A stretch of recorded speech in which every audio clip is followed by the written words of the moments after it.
Hello everybody, welcome to Planet FPL, the world where everything revolves around Fantasy Premier League. My name's Suj. Yeah, turn the heating off, please, We've got Nico. the heating going on. My name's James. Hello, everyone. It's chilly this morning. Hello. It's chilly this morning. Look like at that. magic, it just went off. We have voice-activated stuff going on in this AI-inspired studio. How was your weekend, boss? Excuse me. Sorry. Do you want to start again? This pod, let me tell you something. This pod's going to get better as it goes on. Okay. Because I didn't have my morning coffee. I saved my morning coffee for the pod. So by the time we get an hour in, the caffeine will have kicked in. Right. And then so I'm just telling you, listeners, it's going to get better as we go on because I'm going to warm up. Weekend was right, mate, to be honest. I'm trying to remember what I did on Saturday, a bit of family stuff. Outside of football, we have a new heavyweight champion of the UFC world, and he's British. Yeah. Go on, Tom Aspinall. Yay. 2 out of the 6 champions now are British, mate. I recognise the name. Tom Aspinall, mate. The guy's a legend. So that was awesome to watch on Saturday. I don't know how to describe. We'll talk about West Ham, but I dragged my way through that game on the sofa. I think the only way I can kind of describe. I pulled my way through from start to finish. By the time I was midway through Chelsea, Man City, I'd forgotten the 2 o'clocks were even games, happened. Yeah. Went out with the missus yesterday because my wedding anniversary yesterday, so we had to go out congrats. yesterday. So we left home at 4:30. 4:15. Didn't watch it. So I put the commentary on because we had an hour drive. We went down to the O2, which is kind of London way. So it was fine. It was cool. So we're 4:30. It's 1-0. What do you mean London way? We are in London. No. I mean, people listen from all around the world to this show. And then as we were driving, we arrived at the O2 at just gone half time. It had gone 1-1, 2-1, 2-2. I thought, okay, look, all right. And then Haaland had scored 3-2. And we were sitting in a restaurant. And I had my phone up, and then it goes 3-3. You know when you're missing something and you feel like you're missing something, then it goes 3-3. Then it goes 4-3. Then it goes 4-4. And I'm like, this chicken rice bowl is very tasty, but I feel like I'm missing something right now. And it did feel like that because even on the commentary on the radio whilst I was listening, like at halftime, the guy was saying that it was probably one of the best first halves of the season so far. I don't know to what extent that's true. You might have a better understanding of that than me, but he did kind of say it was a pretty good game. A lot of goals at the weekend. I feel like, a lot of goals. I can't believe you missed that game. It's one of the greatest Premier League games of all time. Would you put it up there as that? I can watch it back. That's not a problem for me. I've definitely got plans to, but I didn't get home till a definite in, say, the top 10 all-time Premier League games, I would say. Really? Yeah. In terms of quality? I mean, I saw the highlights. So I've seen a lot of the chances, a lot of the goals. I mean, there could have been more goals as well. Some great goalkeeping from both keepers as well. Mad. I wonder, what was the XG in that in the end then? Oh, crazy for both, I think. Was it like 3v3, basically, That's right? a lot. That's huge. Yeah. Yeah, it was a brilliant game of football. Nice. Top level. It was one of them, you knew when you were watching it, I think kind of got to about half hour in, you were like, this is one of them I can already feel like I'm not going to want it to end. Yeah. I was petitioning for a third half during the second half. Like, nice. Don't let that end. And to be fair, Chelsea would not have deserved to lose that football game. So I think everybody kind of probably left it relatively happy. City will be disappointed conceding very late, but I think they would concede that Chelsea was certainly value for at least what they got. How was your weekend? Where's my sausage roll, mate? I didn't have one myself, to be totally honest, although Wolverhampton does not lack for Greg's. And thank you to the 207 people who pointed out that, yes, I'd been spotted both on TNT Sports and Match of the Day. Fortunately, at the time, so everyone was screen grabbing it. We were winning, of course, because we were winning for nearly the whole fucking game. Have they been posting photos on X? I haven't logged into that over the weekend, so I wouldn't know. People have been... And then obviously I had to come back to London. Then I went north again to Sandy straight from there because little dude for Harry, who's had his 5th birthday on Friday. Thank you for all the messages for that one. That was more like 1,207 messages. Thank you. And then yesterday, watched that brilliant game of football. That was kind of my day yesterday. So how was your FPL weekend, sir? Offensively good, defensively atrocious in terms of Areola 2-pointer. Cash, Gabriel, Trippier, like all had decent fixtures. Fulham at home, Burnley at home for Cash and Gabriel, nothing. Even trips away at Bournemouth, nothing. So Areola doesn't keep clean sheets and neither do West Ham, so that's fine. Returns from Diaby and Bowen, returns from Captain Haaland, who ended up matching Salah, thank God. Watkins and Alvarez, but Mitoma being benched, nothing from Sonny. Was a disappointment, and then Tsimikas on the bench, mate. I made one move. I got rid of Lamptey and I just bought Big Tasty. Big Tasty. Yeah, it might help me down the road. That's the only way I can look at it is it might help me down the road. There was nothing else in that bracket that I felt was useful, and I didn't want to go up to. I know you mentioned Tim Ream at 4.5 or something like that. I just didn't want to spend that money. And looking at it now, like the player that hurts me each and every week is Salah. So I might force that this week. Not this week, but after 2 frees and stuff. Yeah, I've been rolling 2 frees for a little while, mate. There was, you know what? I had 2 frees going into this week. I fixed Lascelles on the bench, and I looked at my bench, Foden, Tsimikas, Lascelles, and I thought if I use my other free to fix Turner, you might do it. Fuck it, bench boost. But I decided I'm going to wait for a double, and luckily my finger didn't slip, so I was good. And what was on the bench? 17. Well, no, it did for Asdo. Shout out my boy. I know he's a regular listener of us. At least call me when you miss a deadline, because that's when you're in the real casuals club. That's true, mate. Yeah, mate. I'm waiting for you. Do me a favour. Give me a shout when there's a Friday game. We'll go to the pub together at 5 o'clock and we'll miss a deadline together. Then you can be considered. We can also laugh about it because he had Tsimikas on the bench. He's got 18 points. That's fine. Which is more than what most people will get, mate. Isn't it? So 2 from each, 2 fixtures. It worked out, but he must have been. He must have spent Saturday wanting the ground to open up and swallow him up. Because I love the fact that as well, we've spoken about this, right? And it doesn't need long conversation. The game makers or whomever's doing it need to fix that bench boost shit, right? Because you can't see it. It's not, well, you can see it, but can we just go back to the dark green background? It was so obvious and everybody really liked it and I think misses it. Can we petition, please, to have the dark green background back? But he'd been on bench boost all week I love this. So when he did Black Box the other night with Mark and Andy Teachmo was on there as well. I didn't see Black Box the other night, but apparently he'd had his team up and the bench boost was there. But like Mark and Andy hadn't spotted it. But a few people had said in the chat or in the comments, but obviously Az hadn't looked at it. I can't believe that nobody properly grabbed Az and went, mate, listen, please. But at least it's worked out for him. How many points did you get in the end, Suj? 67. Oosh. Yeah, it was a red arrow, but like marginal. It was basically grey arrow. Let's call it. Overall rank 1516. 1516. Like that where you are. 6 million, something like that. 83 for me. Decent. Because you played Tsimikas. Because I played Tsimikas. Obviously you got Saliba over Gabriel. It's basically the difference, which works now, yeah. So up to 532k, which is quite nice. Yes. So it's 30 points between us, give or take, and that's 1 million places. I think it's nearer 40. I think I had a little look, yeah. Let's have a look. But you can make it up. No, 33. 33, okay. Yeah. But that's 1 million places right now. Yeah. So it's not bad.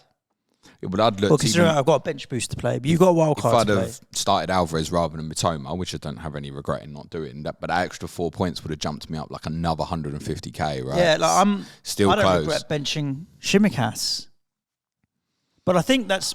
I get it with the 3 you've got. With Gabriel, I get it, Trippier, and Cash, but. I think that's also softened by the fact that I bought Tsimikas in Sky, and so on one hand I am eating all of his points, and I'm like, if you gave me the choice of having Tsimikas' points in Sky or in FPL, I'm going to take him in Sky. Don't tell him that. You're upset him. Why? It's true though. Yeah. I get that, right? Those who had sort of like Cash, Gabriel, Trippier, or Saliba, whatever combination I think from those 3 teams. Perfectly understandable we didn't play Tsimikas. But I did think the narrative that was building towards the end of the week was well over the top. So obviously he didn't start against Luton. And I think we know the reasons why in terms of we expected Luton to obviously go quite direct. Joe Gomez played at left back. He obviously helped with that. for our talking tactics for advanced tiers, I did a piece last week, only a short piece, looking at Liverpool offensively on the left-hand side. And I was like, there's no way Tsimikas don't come back into this. Basically, one of Tsimikas or Luis Diaz, for me, has got to play on the left at the moment. Luis Diaz obviously has difficulties. We're obviously really pleased that he's got his dad back and stuff, but probably taking it easy with him. It might be that Diaz comes back in from the next game, and that could maybe impact Tsimikas. I don't think anyone's thinking, I'm going to buy Tsimikas now. It's Man City away next. But it was never for me. I bought Lascelles as well. It was never for me to play Lascelles over Tsimikas with Newcastle's injuries, Bruno Guimaraes being suspended. Anfield. And just thinking, it was just one for me. I think, well, what is it for Lascelles? Maybe I might nick a clean sheet here and it will cancel out about a bit of the Trippier stuff. But it was more what Tsimikas can be with exactly what you said. Home fixture at Anfield, on a number of the set pieces. As it works out, I mean, it's such fine margins. The first assist, it stays in, but it's very nearly going out. I think Salah scores, and I think he thinks it is out because he turned around straight away. Doesn't celebrate I don't know if all. He turned around to look for the offside flag and then just kind of stood there. I thought he was looking for an offside flag, but he's clearly not offside. Maybe he was looking for the ball going out of play. Yeah, and he didn't. And the second one is obviously, look, he's give it to Joss on the edge of the box. Them, isn't it? Yeah. When it goes for you, it goes for you. And yes, from that perspective, it went for me this week. Like, you're right there, Nico. Like Saliba over Gabriel, which I wanted to change a number of weeks ago. Never had the luxury to do it, and now I'm certainly not going to be going and doing it. So we'll take that. I had Saka's assist. Jared Bowen, you got Bowen, haven't you? Yeah, Jared Bowen goal. Watkins assist. Should have been more. Captain Haaland 32. I'd bought Lascelles for Gusto Friday night, and they both flipped over price, and I bought Martinelli for Maddison. I had decided Thursday night I was just going to do Lascelles to Gusto, roll the other one. There was no reason to then be obviously holding on to James Maddison. I decided to go Martinelli for the 4, as in Arsenal's 4 really good fixtures that kind of ends with Luton in game week 15. But there wasn't anything that I was overly enthusiastic about it. It was more just, I'm just going in for Arsenal's 4 fixtures. The plan I'd had was Maddison to Mbeumo in game week 14. And Martinelli's obviously flagged now. And despite the fact Mbeumo's playing Arsenal next, that might be the one I do, because I think Mbeumo in 14 would be very, very popular. And it might be that I go one ahead. I might not even start him because of the way I've got these 8 attackers. But then I'll have him obviously ready for Luton and a few more good fixtures from game week 14. So, yeah. Decent week. There's some luck in there. I'll tell you what's really interesting, Suj, is over this kind of Salah period, if you will, from game week 8 to now, these 5 really good fixtures that he had, or 4 really good fixtures, sorry, from game week 9, but it was obviously Brighton in game week 8 as well, where he returned really well. I've had a green arrow, bless you, in 4 of those 5 weeks, despite not owning Salah. And the one I didn't have a green arrow in was the one when Salah blanked at Luton. And it's interesting, and this is why I kind of always go down the route of, it's no essential. People go, you've got to get Salah in, James. But the not having Salah is allowing me this combination of other powerful players.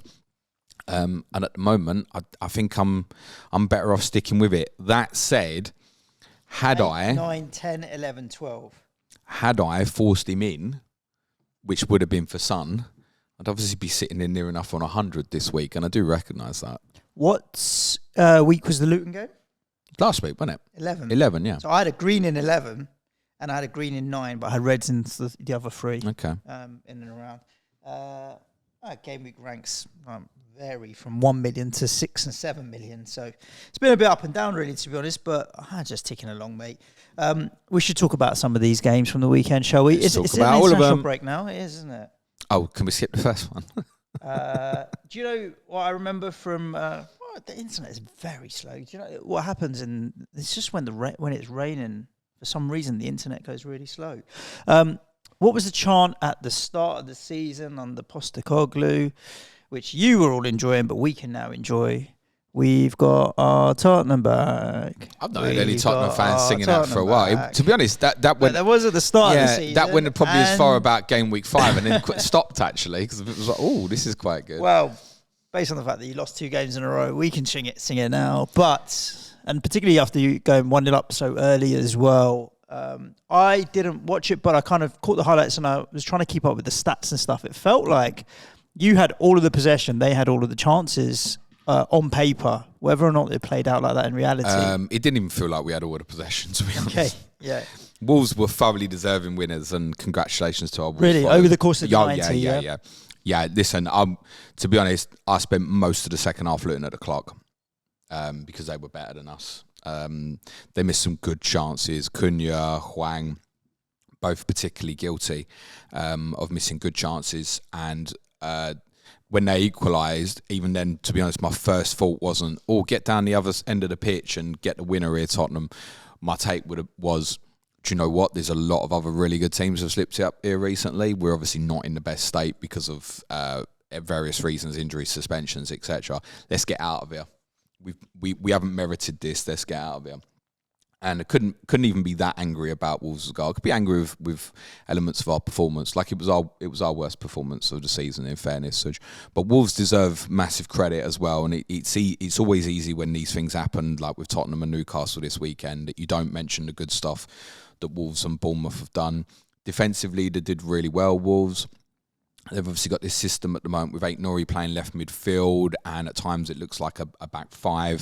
And I think that felt a little bit more emphasised on Saturday, but I must say I was at a very low level. It was like row 4 on the side, right? So my perspective of the game wasn't as good. TV camera as much as it normally would be. So, but he was really threatening, Aït-Nouri. I thought he played really well for Wolves. He carries a real offensive threat, and I don't think he'd be the worst pickup for people who are looking at defensive problems in game week 13. You should know Craig Dawson's suspended for the trip to Fulham as well. Lamina, yellows? 5 yellows, yeah. Lamina was outstanding in midfield, and João Gomez was very good as well. Doyle's quick thinking on the turnover of the free kick. Well, I mean, it's bizarre in the sense 30 seconds ago, we've got the ball, so there is only one team that can win it, and it's us. And we give away a stupid free kick. Doyle's quick thinking essentially wins the game, which, of course, ultimately is won by Sarabia with his brilliant equalising at that first touch. I mean, try that 100 times, you wouldn't be able to do it again. And then to hit the volley as well as he did. And then obviously it's his pass for Lamina's run. And you have to give them credit, right? Because there's a few teams I think at that point would go, we take the draw here. Yeah. We take the draw against a more established opponent. They didn't. They sensed the opportunity to win it, and they done so, and they deserved to do so. I also know these two Wolves goals, I want to say, are the first 2 goals they've scored this season that weren't either scored or assisted by one of Neto or Hwang, which is quite a remarkable statistic. But diversity. Then, again, it's easy to say, right, well, Tottenham have got these injury issues, etc., etc. Wolves were missing their best player as well. And Neto would have absolutely torn us apart, to be totally honest. I think those on Hwang shouldn't panic about it. He is playing a wider role predominantly because of the absence of Neto. The target for Neto, however, has always been to return for 13. If Neto's back, that would be really good news for Hwang. I wouldn't go diving into Neto, make sure he's all right first and stuff like that. For Tottenham, obviously, part of the game week review at the live show at the Thirsty Bear obviously didn't include Tottenham-Chelsea. So it's completely unravelled since then. I spoke on particularly the Q&A we did that night afterwards. So one of the questions we had was, what do Tottenham need to do in the transfer window in January to try and push on? That's the most important thing is no injuries. I spoke about these 6 key players, right? Tottenham were down to 2 of them at the weekend in Vicario and Bissouma, and that's just too much for us. It's not making an excuse, right? Because the players that were available still should be good enough to go and get a job done, but it is completely destabilising to the extent that many would have thought we'd have beat Chelsea last week, and probably prior to the injuries would have thought maybe we'd go to Wolves and win. Now, if we played Chelsea again tonight, yeah, I don't think so. So we've gone from a team. It's both the goals that they scored, your defenders were running back towards goal, and I was they've for defenders to be running back towards goal, they must have started quite high up or been caught on the counter or that kind of thing. And I don't know. You talked about Van der Ven's recovery pace or Romero's recovery pace.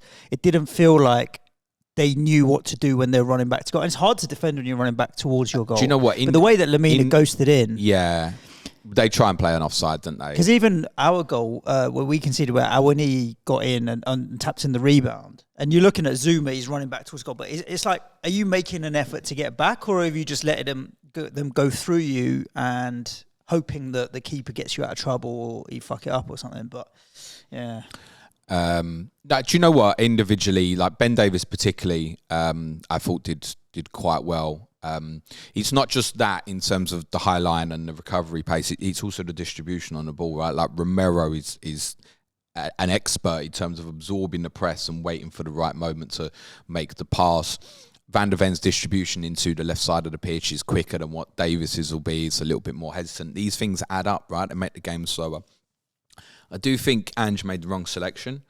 He picked the team basically I would have, bar one Lo Celso had to play for me. The big thing that impacted Tottenham massively, in my opinion, even more than the absentee players, was our setup without the ball was very different. And I think what happened was, I think he rewarded Højbjerg with a start because of how well he did when he came on against Chelsea.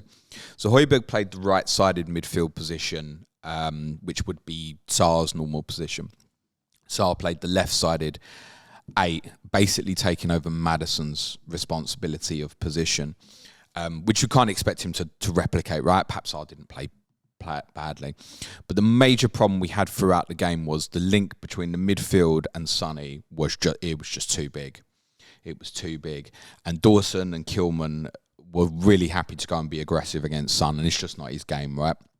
It's not his game at all. So he needed someone closer to him. I didn't think the wide players were able to contribute and get close enough to him, partially because Semedo on the right-hand side and Aït-Nouri on the left-hand side. Nico. Obviously, not you, Nico. Very threatening going forward. So again, it's not a huge criticism of the two wide players, but it was more, most teams defend 4-4-2 without the ball, right? You get the 10, so let's take Arsenal as an example. Normally Odegaard would join Jesus, for example, as the first line of defence. For us, it's Maddison and Son. Sarr didn't join Son. That's under instruction. So they just left Son on his own. So where we've been really good creatively lately, and what you're trying to do to make up for the absence of no Maddison, is be creative without the ball. Force over turnovers, pressures, be higher up the pitch. But it was easy for Wolves to play, I wouldn't say through us, because we had one extra kind of bit deeper, but to play out against us, right? They weren't under duress in terms of our press during the game, and that's why it might have felt like Wolves dealt with our press better than anybody else has. It's because we changed the setup. So listen, this isn't sack Ange moment. I'm just saying I would have done things differently, and for me, Lo Celso would definitely play against Aston Villa. He's no Maddison, but in terms of the link, he will link the play. And ironically, when he did come on, we were obviously winning 1-0, but the link got so much better when he came on the pitch. And then ironically, Ange would then say, yeah, but then we lost the game from there. So we get one of our key 6 back for Villa, which is Destiny Udogie. Yay, but we lost another one because Basuma will be suspended.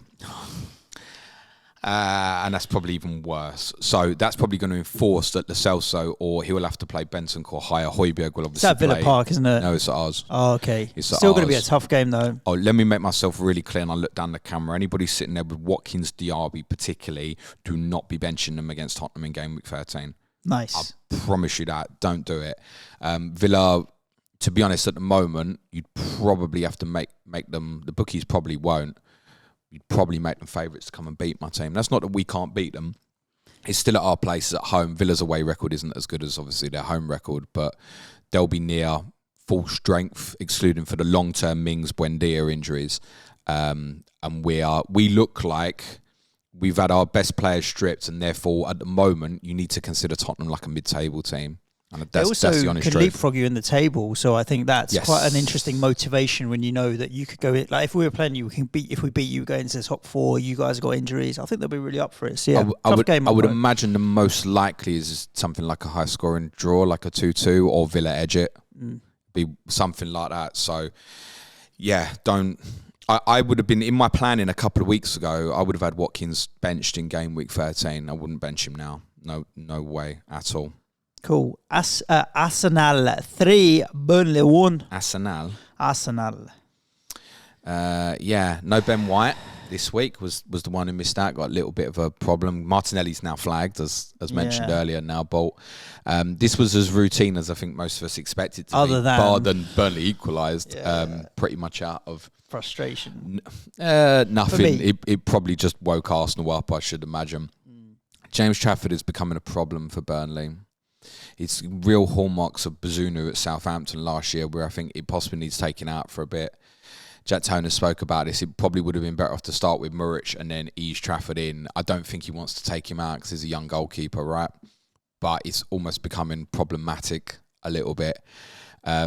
Foster's obviously a miss for them at the moment. You don't see enough goals in them. They're now bottom of the league. And they've got some good fixtures coming up now. I don't think you'd invest from an FPL perspective because there's no trust in them to keep clean sheets. And I don't know who's going to score the goals from. Jay Rodriguez makes me feel like I'm in a past year of like season 2 of Planet FPL or something rather than season 7. He's been a good forward for a long time, but I don't think he's going to be scoring the goals that Burnley want at the moment. I don't think Amdouni is. I don't think any of the midfield is going to contribute enough. Kolyoshu, from what I've seen of the game, gave Tomiyasu some difficult moments. It's worth saying because of that, Tomiyasu might well have played at right back anyway for Arsenal. Straightforward routine. This is essentially what we'd expect from Arsenal. I guess it's probably from the FPL perspective. It's probably disappointing that Saka's just got the assist. Those are gamble. Although he Martinelli played, have not got anything. I think if you're a Saka owner, just be glad he played because a lot of were concerned that he wouldn't play. Made no difference. I'd have had Alvarez's points instead. It didn't make any difference to me at all. There's a few would have gambled on Ketcher early in the week, and I understand that, to be totally honest. You're a little bit unlucky from that perspective. Trossard's returned again. The next game's Brentford away, and considering we'd mentioned last week about Nketiah's away record, I wouldn't be surprised, for those who have gambled on Nketiah, I wouldn't be surprised if Trossard stays in the team again, but that might also be influenced by Martinelli's fitness. Trossard can push that. I didn't see a lot of the games. I was obviously travelling back from Wolverhampton, and who wants to go and watch highlights of Arsenal winning? There was a few saying Havertz played well again, and I guess he'll stay in the team at the moment, subject to Odegaard's issues, which I've not really had much clarity on, but they could all suddenly be back, right? So Wyatt, Odegaard, Jesus, they might all suddenly be back for game week 13. They do have 3 good more fixtures coming up. Brentford away is obviously tough, then it's Wolves at home and Luton away, and then they have their own tougher run, Arsenal. I'm on 3 now. If I was to take Martinelli out, it wouldn't be for another Arsenal player. I'm only on the 1. Would be for someone and it else. does concern me, but I think I'll have to see how I can get to maybe Saka somehow. But getting Salah is a tricky one now. Cause I wouldn't bother, I don't think. What, Salah? No, it was Saka. Yeah, Salah, Saka are the 2 that I'm missing out on. So say I wanted to get rid of Sonny now because you guys are not in the best of health, let's say. I could just go down to Saka and then I don't need to worry about finding money from elsewhere. But I'd rather go up to Salah, but then Salah's playing Man City next, which is obviously going to be a more difficult game. So I need to have a little bit of a think about it. Obviously, international break. The first and foremost is just wait and see who comes back fit from. When did Saka last score? Was it game 7 at Bournemouth? Ask the question. When he gave away all the penalties, wasn't it? I think is shocking. No, it is. It's game week 7. I know it is.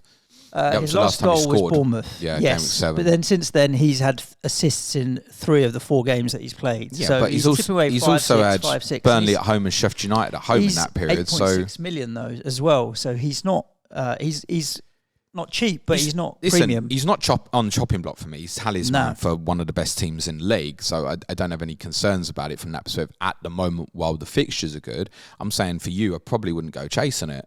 Is Company on the chopping block? I don't think so. See, if I look at it now, and there's 5 defeats on the bounce. And you can't keep losing games. Next up, they got West Ham at home. Now, we've talked on this show, and you said like Burnley will have more of the ball against certain teams. You'll be one, yep.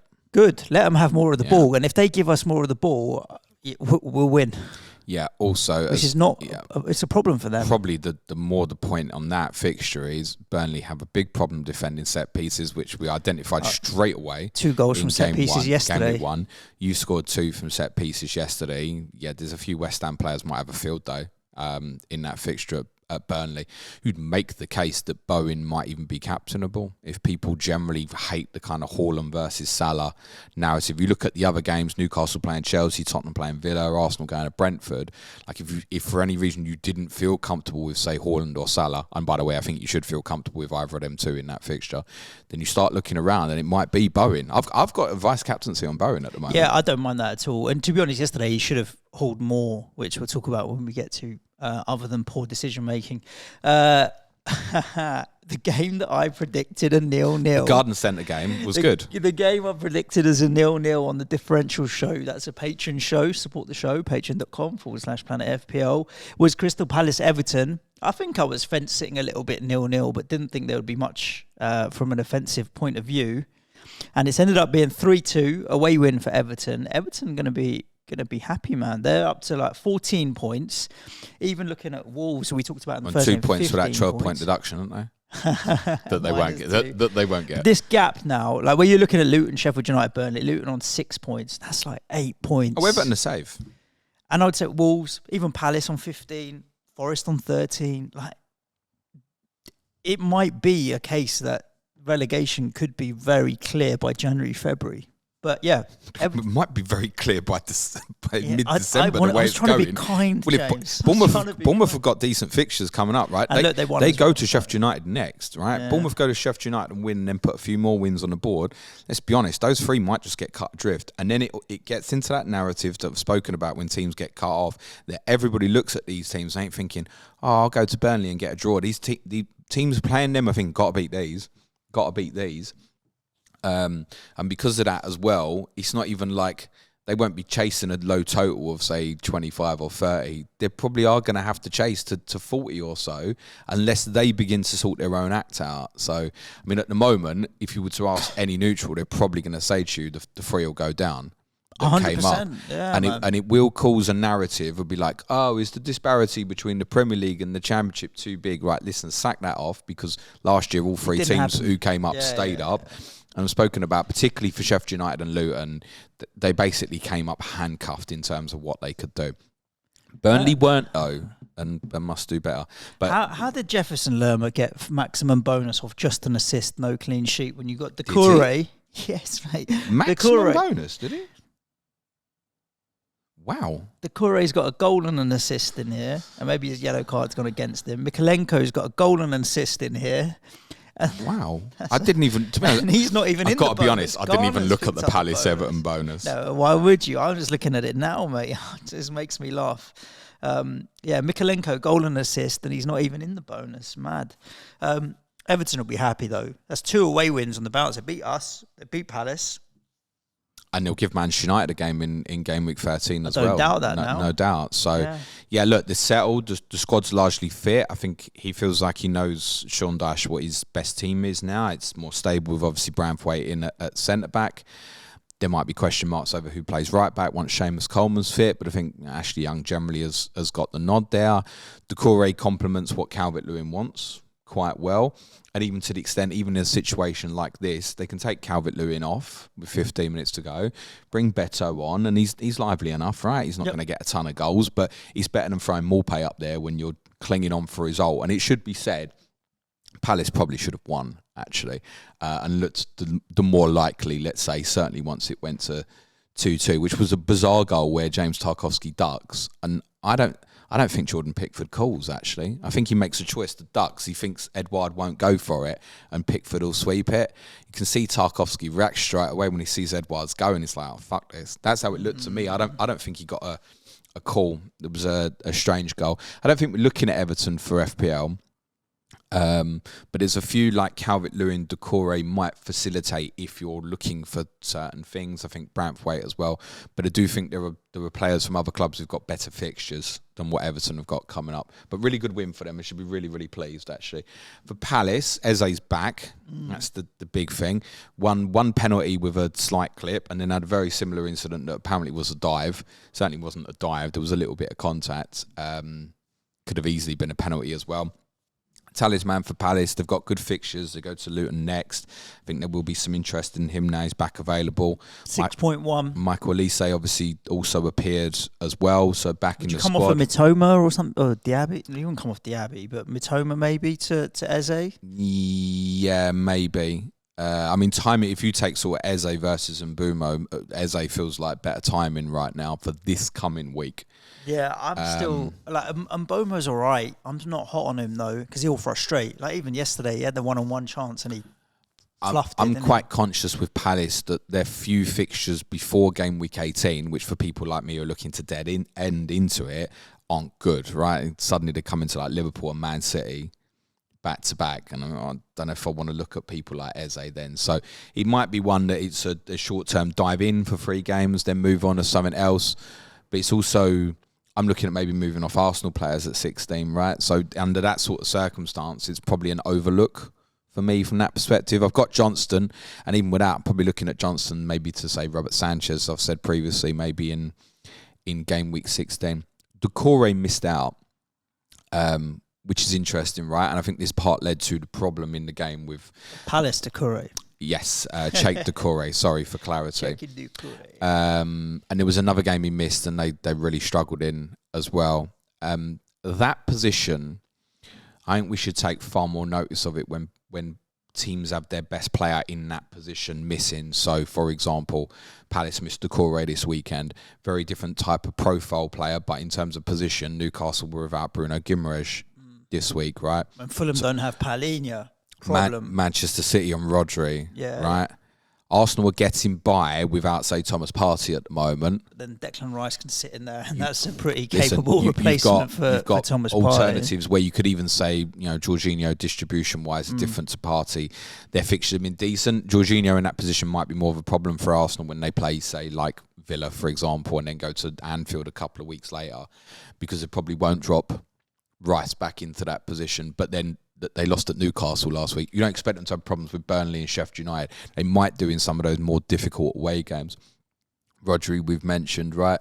So that position feels so massively crucial. Like Chelsea got Caicedo back recently. The results start improving. It's a huge, huge deal when you miss a player in that area of the football pitch in terms of what can happen next, which leads nicely on to maybe Manchester United.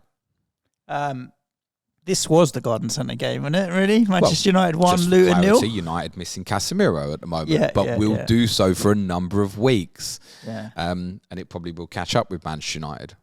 They're a disappointment. They are the most... It's quietly ticking along. Hold on. Let's say it. They are the most informed team in the league. Are they really? Yeah. I think it's points in the last 5 or something? They won 5 of the last 6 or something, I think. It doesn't feel like it. No. And it's another one. Manchester United have won the games where they should have won, and this falls into it. And it's, again, only a 1-goal victory. Possibly should have won by a little bit more. There was some profligate. Thanks, cheers. Strikers. Is that the right word? Activity, yeah. Let's say finishing. Wasteful. Yeah. I don't know why I bothered to try and come up with a flash word. I should never do that. Haaland may have a little issue now as well. I mean, we've got a big issue in terms of trying to score Premier League goals, but he may have an injury issue now as well. United's fixtures are about to stiffen up. Everton away suddenly doesn't look like a particularly easy fixture anymore. That said, those who are on Maguire or Dalot probably do play it in game week 13, I should imagine. I think one of the narratives is kind of off Manchester United topic. One of the narratives over the next couple of weeks will be defensive FPL players, because I've warned about this week for a number of weeks, where there's clashes where you've got like Tottenham and Villa players playing against each other. People have like Mbumo against Gabriel, for example. There's clashes that are almost unavoidable, and people will want to look at defensive assets in game week 13. The problem is when you look at everybody's fixture in game week 13, it's pretty shit. Mm-hmm.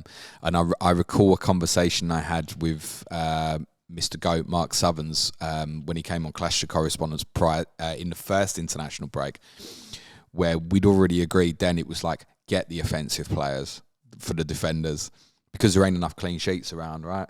This weekend we've had how many clean sheets? Manchester United, 2, Liverpool and Bournemouth. 3.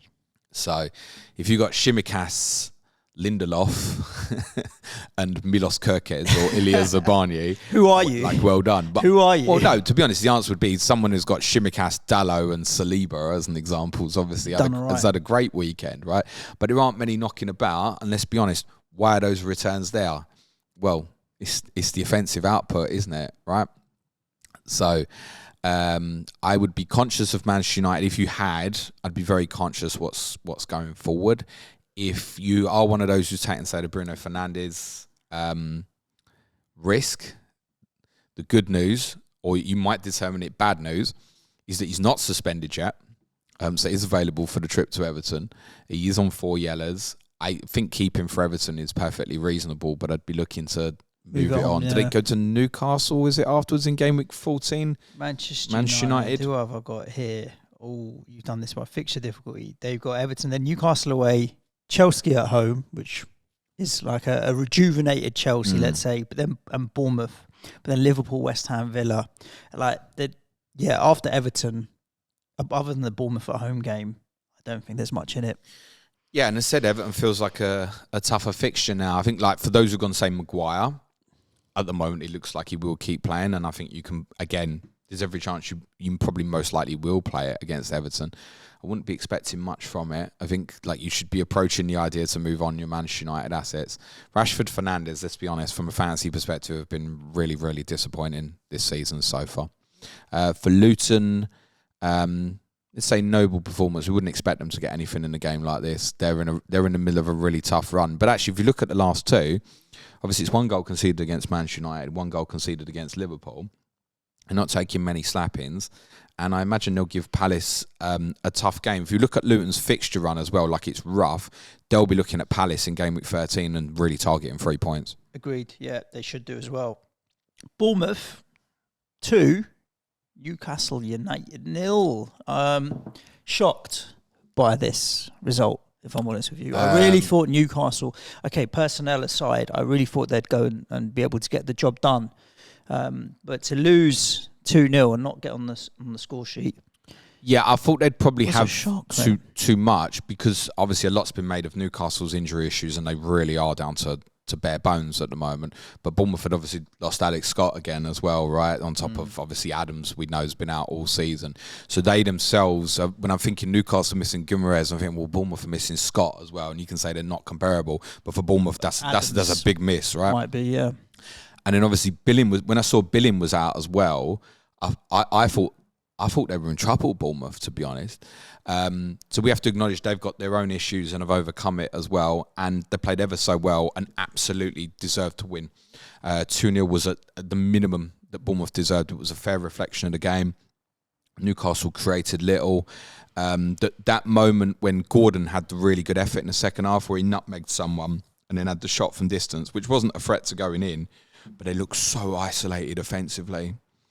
And you thought, that's not the Newcastle I know. Like, the short looked A, shorter legs, and B, they looked short of being able to get men forward in terms of support. Now, listen, you're missing Wilson, Isak, and several other attackers. Almiron's gone off injured.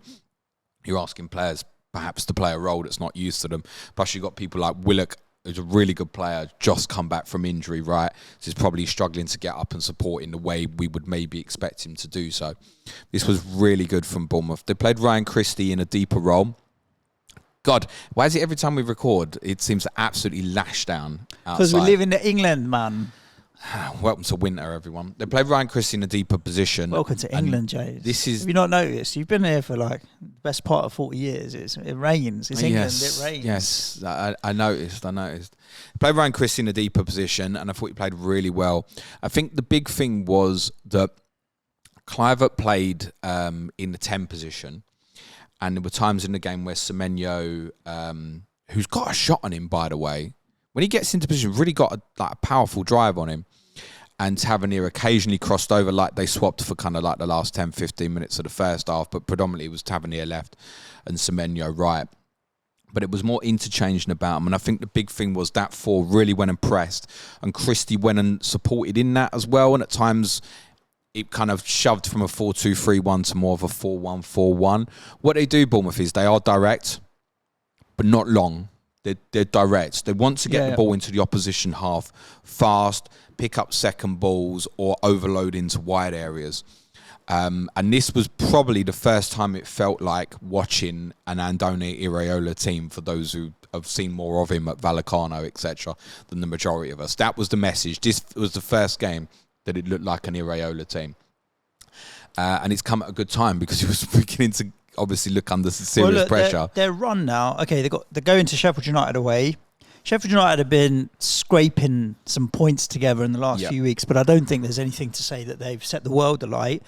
All right, then it's a bit tricky in terms of Aston Villa, Crystal Palace, Man United, but Luton and Forest, that Forest game in 18, and then followed by Fulham at home. Yep. I'm not kind of advocating steaming into Bournemouth, but I'm kind of advocating if one of my bench players was to become a Bournemouth player, to kind of sit there and tick along if I needed him for one of these games, but definitely to use for the Luton, Forest, Fulham games as 3 in a row, to definitely consider playing. So the 16 fixture is what, Manchester United? Yeah, away. Yeah, it doesn't feel ideal. No, because like I said, might go in 17. Might leave it as one to jump in on. The 3 weeks that feel like a problem is 13, 16 and 18 for defensive FPL assets. That's why we identified Fulham as a maybe. Then Sheffield United, all right, Man United, and then Forest. So 2 out of 3. But they're all away. That is true.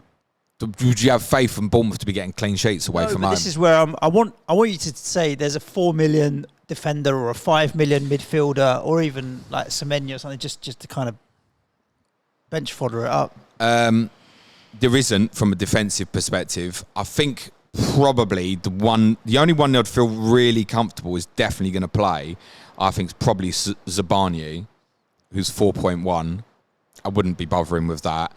In the midfield area, if Kluivert could stay in that position as the 10, he's 4.6. He's dropped significantly. And maybe you'd want to look at that. But I've no guarantee or understanding if that will stick, because they've changed, particularly the left wing position. They've changed. I just want to know if the mics are picking up this. I think the mic is picking up at least us speaking. Torrential outside. They've changed the left wing position a lot. It is quite laughable how heavy this rain is. Now Tavernier's back. Yeah. They're probably where are you going? Bruv, it's just rain. What are you acting? My wife does this. Okay, I can see it's heavy. I've never seen rain before. Like, really, is this guy doing this? Why are you bothering talking? No one can hear you. I want to see if it's enough that it's flooding, because you can't tell how heavy it is when it's pattering on the roof. We're upstairs. The podcast will not stop. That's true. But what I want to know is, like, sometimes you can hear it on the roof and it sounds worse than it actually is just because of the way the roof is. Yeah, it's bad. It's okay. I've seen worse. Okay, James. Fine. Anyway. You've seen worse. In Burnley as I was on a Wednesday saying, night. Yes, it was a Wednesday night. I've also seen snow on Sundays there. They've shoved about with the left wing position a lot. Tavernier's now back. Listen, he has a record of injury issues. Tavernier's probably more expensive and you consider it's 5.4. So at the moment, if you did want to gamble one, like based on where he played from the midfielders, based on where he played at the weekend, you'd say Kluivert at 4.6. But I don't know if he stays there. And I just think naturally anyway, if you're going, I mean, would you play Kluivert at Sheffield United, or would you play Palmer at Newcastle? I'll play Palmer now. I mean, it might be that, isn't it? That's the point, arguably. So I think it's probably overlooked. I think Semenyo up front's quite interesting. Isn't he a midfielder in FPL? No, it's forward. He's forward. It's 4.5. As I said, he's got a really good shot on him. Has kind of this really interesting, almost strikes through a shot, a little bit like Marcus Rashford, a little bit, not with that kind of knuckleball technique, but he's head over the ball, which is where he accelerates his power into his shooting. I prefer him, I think, to Archer in case you need it over this period. Understood. But it's the same thing. I don't know if he's going to stay in the team. Like, if you're relying on it for minutes, meh. But actually, in a number of the fixtures coming up, you might look at him and think, well, I could play him. I'd feel more comfortable about that than Kluivert. Like, if I had them both sitting in my team and went, I'm going to start one of these at Sheffield United, be Semenyo, I would think, because he looks capable of getting returns and, importantly, goals as well. Good result for them. Newcastle will obviously benefit from having Guimaraes back against Chelsea, but there were problems. Almiron, obviously, hamstring injury now. To be honest with you, you're looking at that with sort of like, with respect, Matt Ritchie coming on Saturday. and you're going, oh yeah, you've got really big problems. You're looking at that now with respect, and they've got some top players.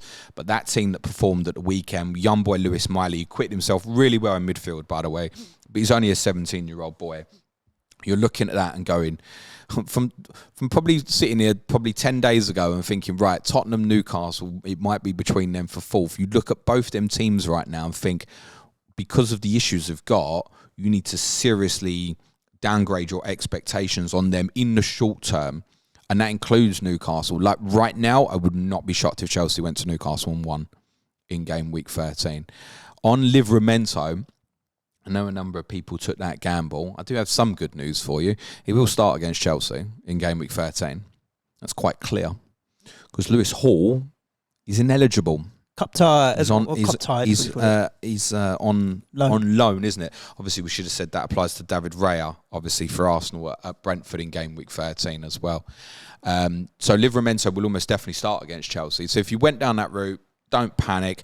My reasoning for going Lascelles over him wasn't, I think Lascelles is a better prospect. I had consciousness of when Botman's back, this is going to be a problem for me. Yep. But also looking at going, with the issues they've got, I don't think I'll be using Lascelles that much. I was shoving the value about. And also the other thing you had to factor in with Livramento is the amount of fixtures that they've got and the fact he's coming back from a serious injury, which basically kept him out for 15 months or so. He's not going to come back and go, right, 90 minutes Saturday, 90 minutes Tuesday. He'd started at Dortmund on the Wednesday, so there was always an element of doubt that this was going to happen.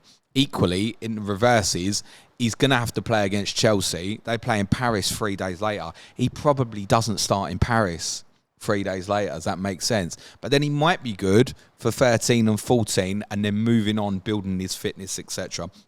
Interestingly, when he came on at the weekend, he was left back rather than right back. And you'd prefer him at right back. But you'd also definitely prefer Trips at right back. And I think there's a consciousness of that.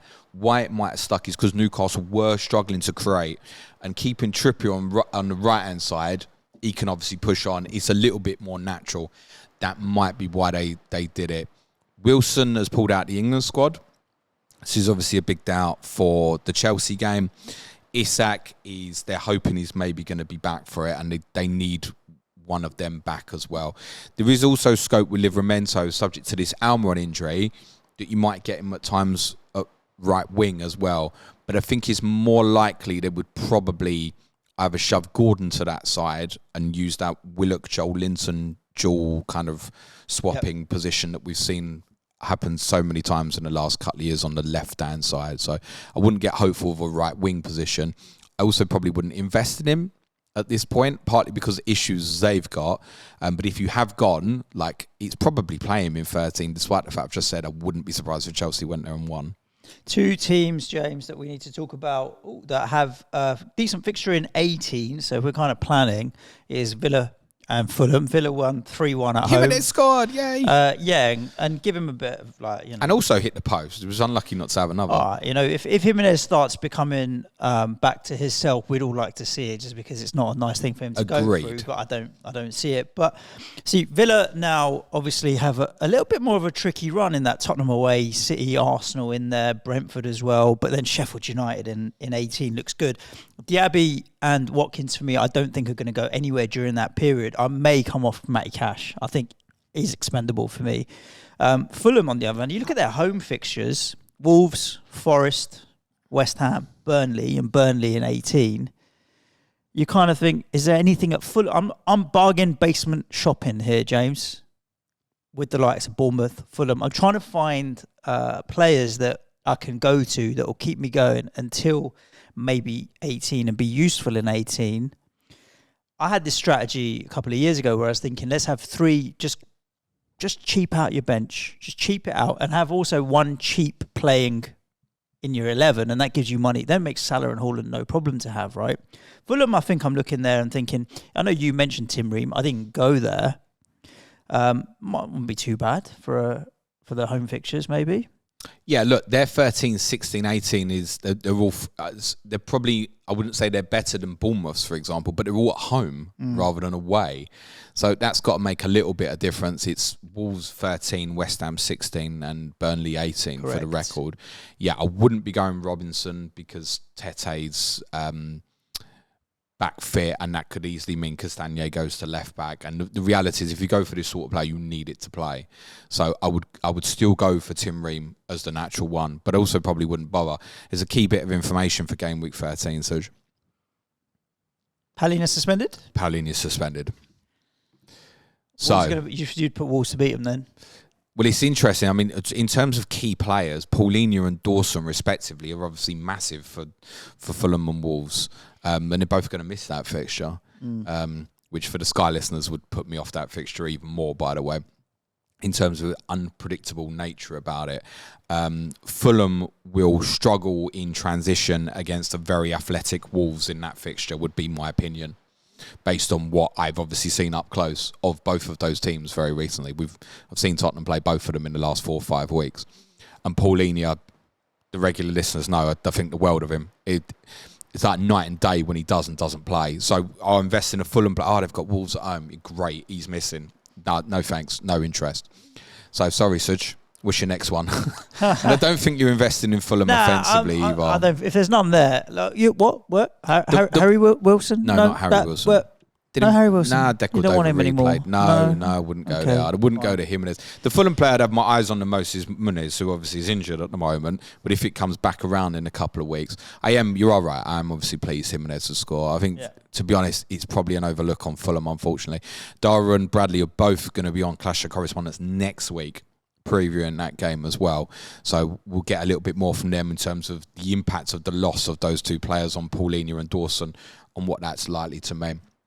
For Villa, how many home wins now? Are we still keeping count? A lot. 13, 12, 13, 14? I don't know. It gets interesting now because, as you said, there's 2 away games, and then it's Manchester City at home and Arsenal at home.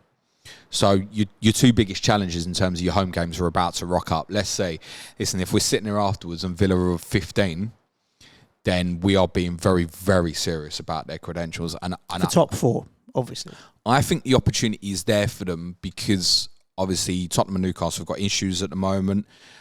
Chelsea looks strong again now, and we have to acknowledge that. But I've given everyone else a head start from that perspective, if you will. Villa are better than United, in my opinion. Brighton are not going to put the consistency together. So Villa have put themselves in a really good position. They're in a strong position in their Conference League group, which means largely they can they're out the Carabao as well. Largely they can focus on the Premier League through the winter. You're right, their fixtures get tougher. And as said, a lot of people will have the Tottenham versus Villa kind of conflicting. You might have like Porro and Watkins, or Cash and Son, for example. And I have near enough that I've got Cash, Udogie, Watkins and Son. Ooh. Which I don't like that. My intention at the moment, though, would be to play all 4 of them. There's a couple of reasons for that. One, I think it's a very unpredictable game because it's still home advantage for Tottenham, despite the fact Villa will look stronger at the moment. And I think the defensive fixtures are so shit for the majority of teams in game week 13. If you've got your fullbacks who can contribute offensively, play them. So, like, would I rather play... Here's one for you. So my debate would probably be... I'd play Udogie because we're at home, right? Would I play Cash at Tottenham or would I play Lascelles against Chelsea? Cash at Tottenham all day long. I think so at the moment, yeah. Yeah, I've only got Son from Tottenham offensively, but I do have Cash, Diaby, Watkins. Like, Diaby, Watkins will 100% play. Cash will probably play, and Son will probably be sold if I'm trying to get my hands on Salah. So... Cash has still had a couple of shots on target yesterday, despite the fact... Yeah, because we've got a little shot tier. But despite the fact... Suj only plays Sky Fantasy, I think. Yeah. Despite the fact, if you look at the heat maps again, Luca Dean far more advanced. The consciousness on Dean is Moreno is fit, and he'll begin to get integrated. He hasn't been getting in the team. No, I don't think there's a reason for Villa to change it, but at some point that pressure is going to intensify, no doubt about it. Tielemans played basically the Zaniolo position. and played really well. Looked quite aggressive from the little bits I've seen of the game yesterday. It really works for them where I spoke about it particularly after they beat you, Suj. The way they shove it about, with Kamara covers into right back, McGinn moves off the right into central areas. Tielemans, which what Zaniolo's been doing, moving off the left-hand side to come in. So you can have a kind of feel about Villa that is 4-2-2-2. It's not really, it's a 4-4-2. It just moves a lot about within the personnel, within the system. They have good fluidity, Villa. Really good football team. Anybody that goes to Villa Park is going to get a proper football match. If you're a Moussa Diaby owner, take your assist and don't say anything more about it. And if you're an Ollie Watkins owner, you've been unlucky again this week. Have you seen the miss? No. Oh my day, you've not seen it? Not yet. I don't even know how to explain it to you. Well, the ball comes off the crossbar and he's about 2 yards out. And to be honest, you would think it was a defensive header. He looks like he's trying to head it out for a corner and clear it. He just gets he loses his bearings, just gets it all wrong. And he actually the header's he's in front of goal and he nearly assists Bailey. So he could have had a lot more than what he's got, and he ticks over great Watkins. I looked at a few times, say, Watkins to Nunes as a move. When it comes around, say Liverpool play Fulham, Sheffield United, Palace, 14-16.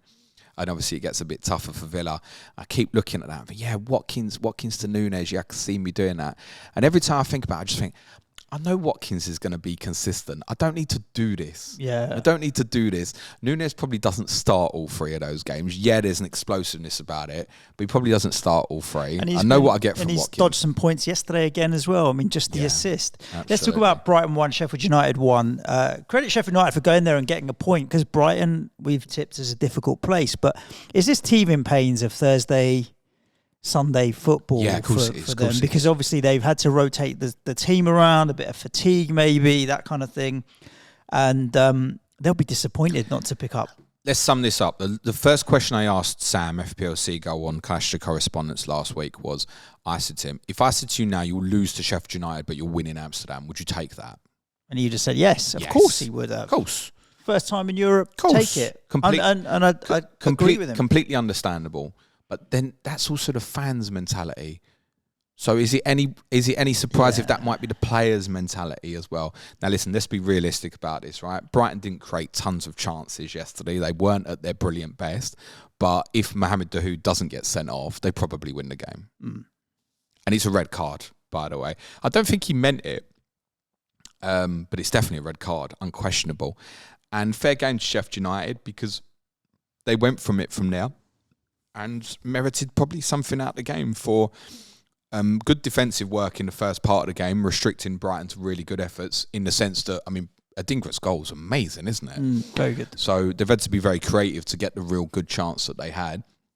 And yeah, they went for it. And I suspect probably if it had gone on to next goal wins, it possibly would have been Sheffield United. McBurney didn't play either, so I think that's good psychologically. He'll be back almost definitely for game week 13 and that Bournemouth fixture, which is also off-putting if you were thinking about a Bournemouth defensive player, just because his hold up, and he's not an FPL asset, but his hold up and the way he brings other players into the game is good. From that perspective, I guess Archer at home to Bournemouth is a reasonable one, and I guess there'll be people who want to start him. I would not start him over Watkins. I must repeat that. If people are sitting there with that exact dilemma, I would play Ollie Watkins at Tottenham rather than Archer against Bournemouth. That would be my take. Yeah. No, that's almost a no-brainer. No, but people will look at that and the fixture and go, I'm going to play Archer, and understand it. I can certainly understand if you've got him and you think, well, I want to play him against one of the other weakest teams. Well, no, one of the other weakest teams in a home fixture. And I wouldn't be surprised if they beat Bournemouth in game week 13. Good luck to them, right? Because they've been battered. They are getting a few close to fitness. Arnaud Hodzic is close to fitness as well. That might have an impact on George Baldock.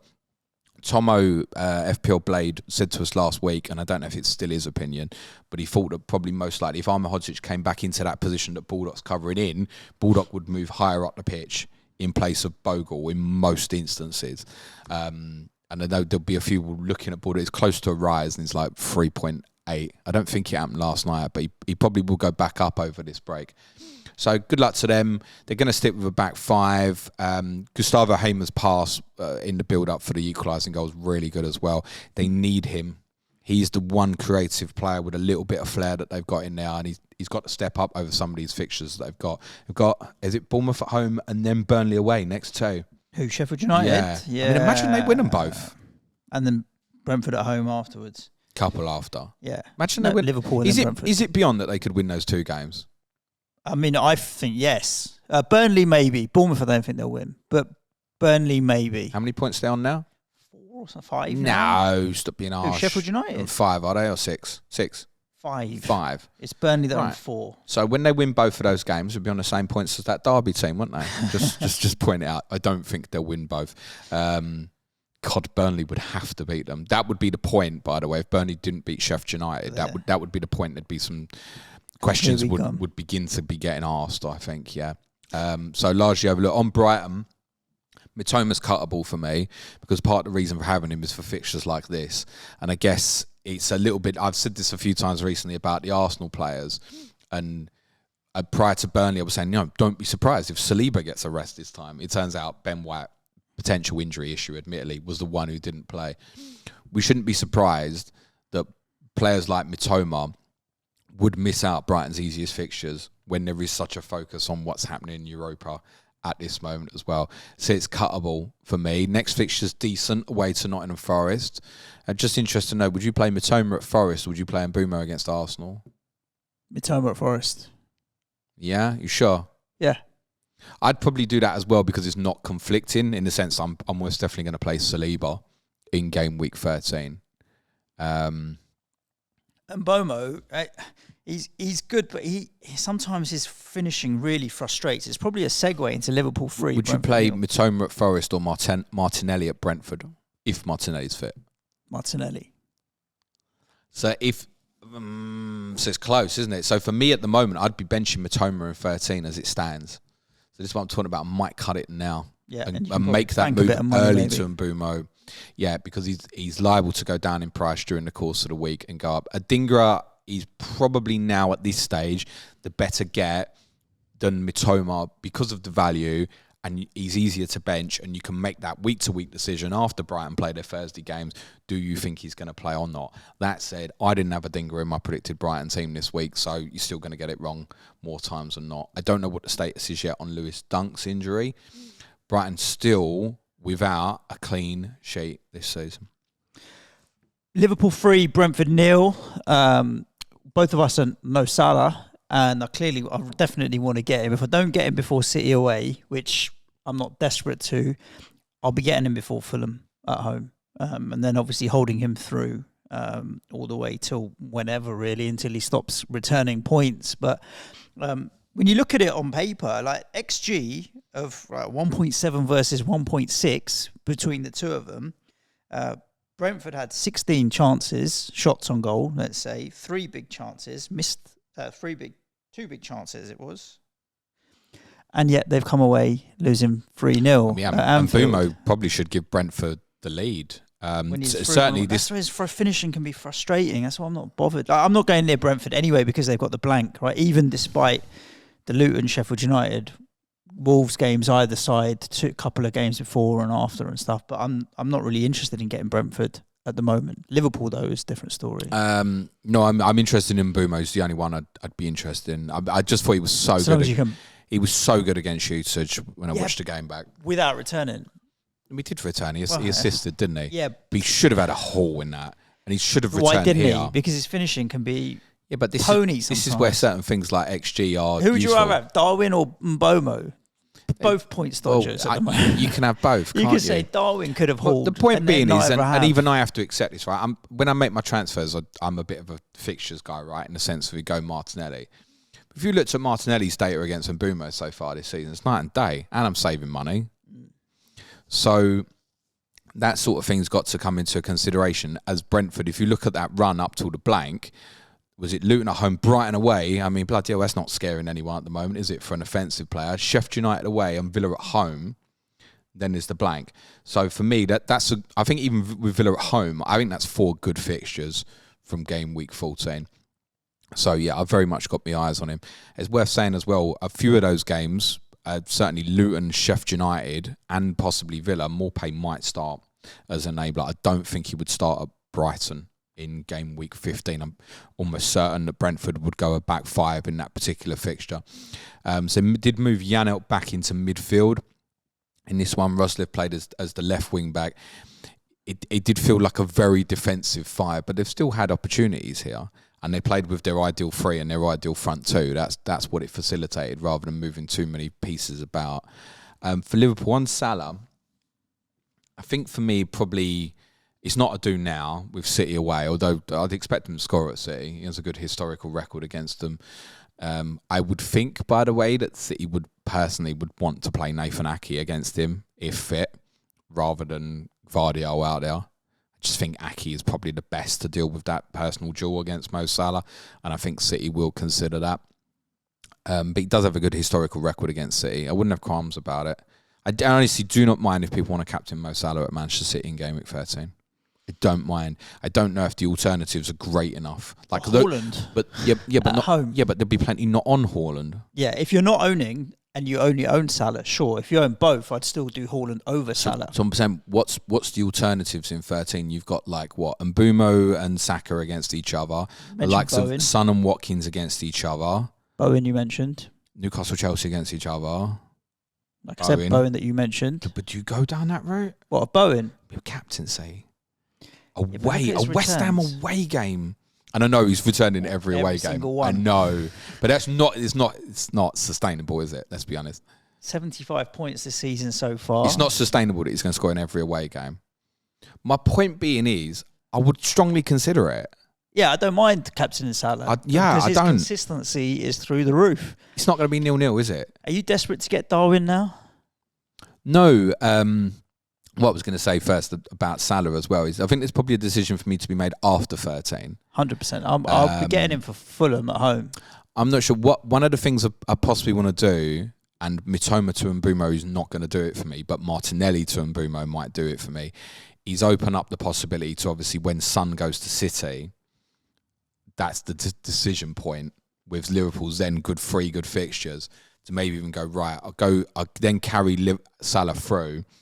And obviously I can use Haaland in 18 itself to have Son against Everton when City obviously don't have a fixture. So I do want to try and leave it open that I can make that call to go Son to Salah. And that obviously means shoving something else. And one of those shoving something else might be having to shove Watkins or Alvarez down or maybe even shove Saka down. It's not ideal. So I'm not committed to getting Salah back. I think it's probably more likely I won't than I will. On Darwin, it's a little bit like what I just said, Suj, really, in the sense that I keep looking at Watkins to Nunes for those 3 Liverpool games. Look, I can do, but it's the same. I look at that 16-17 fixtures and I think it'd be a great little differential in that period. So, yeah, Alvarez might be cuttable. Yes, I would like to have Darwin Nunes in there. I don't know how he's only come out of this with just an assist. He's a madness. He's a madness. He's going to have a game at some point where he gets like 4 goals and 2 assists or so, just off the chart mad, where it just goes for him and they destroy someone. He's inevitable. He's inevitably involved. That's one of the beauties of him. People can be quick, he misses chances. You have some players in the FPL team and you think, he's not involved. Like if you were a Sonny owner, most of you would have watched Tottenham and you go, Sonny's not really involved on Saturday, which was no fault of his own, right? And Tottenham might fix that for the next game. With Nunes, you never look at him and think, he's not involved, or you're on the edge of thinking returns might be there. He's an exciting player to own in FPL. He makes me smile when I watch him as well. I think he's committed. Jurgen Klopp spoke after the game about his pressing and his importance to Liverpool yesterday from that perspective. I do think he is clear now in terms of a regular starter in this team. People want nailed. Like, as I've already said, those 3 games, 14-16, it's Sunday afternoon, Wednesday night, Saturday lunchtime.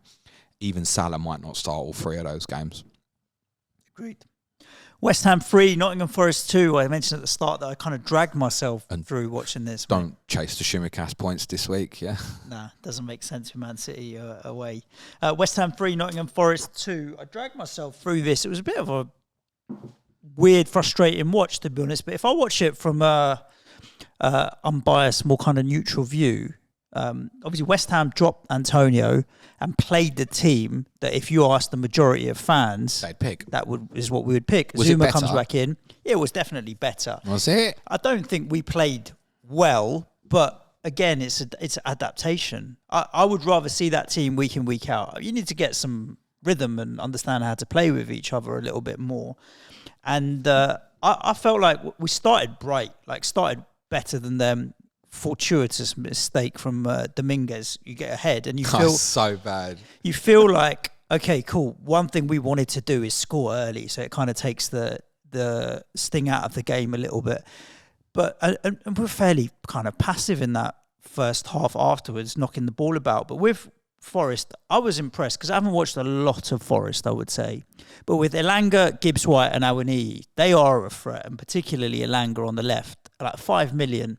The problem he has is, and you've got Cole Palmer at 5.1, or even maybe Souček at 4.9. I don't know if you would go to an Elanga, but he is clearly a threat at any given moment he can potentially return.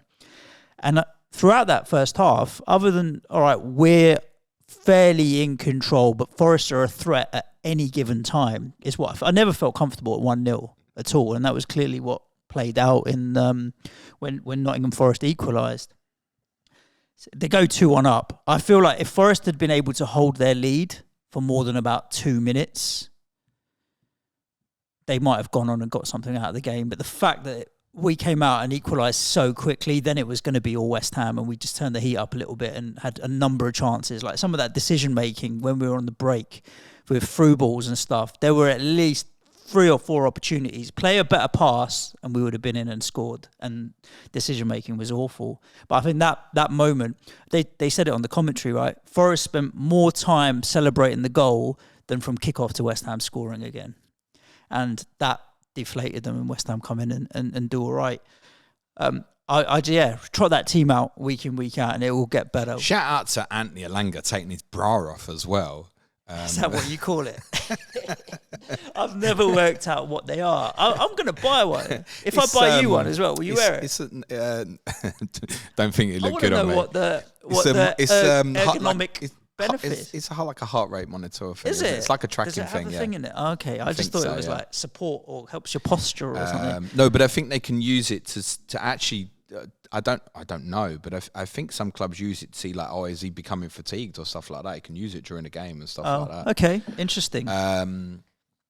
So yeah, I love that he took his shirt off. Which, why are you still doing that, by the way? I don't know. And then realised he's like, oh no, someone's gonna take a picture of me and it looks like I'm wearing a bra. Let me take this. It's exactly what happened. That's why the celebration went on exactly so long. what happened. Exactly what happened. I mean, on another day, the Souček chance where it hits the bar and comes back, that could have gone in. A number of chances in the box. Good assist that from Ola Aina.